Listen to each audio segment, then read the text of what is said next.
Hi everyone, James Blacklaw, JB Commercial Finance. It is Wednesday the 15th of April. There's not been a huge amount of progress with regard to any development on the CBLIS loan scheme in the last 24 hours or so. The amount of approvals has gone up, is hovering at around about just over 1% now. I think 4,000 businesses have been approved. A couple of high profile declines as well, which have made a little bit of national press. There has been an expansion of the scheme to try and bring in businesses over the 45 million turnover. In all honesty, that's generally not the sort of businesses I end up dealing with, so I don't want to touch too much on that. Genuinely hoping for some progress this week with regard to an expansion of the lending panel, the panel of approved providers of this scheme.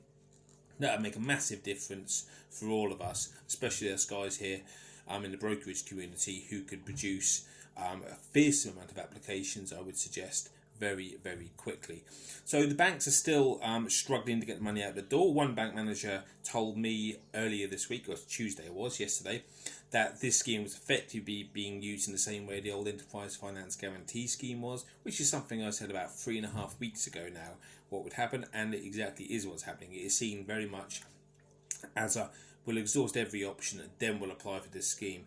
It's all very well for the government to make a big fuss about what should and shouldn't be happening with the scheme, but ultimately it's the bank's money and the bank's underwriting that's determining who's getting it.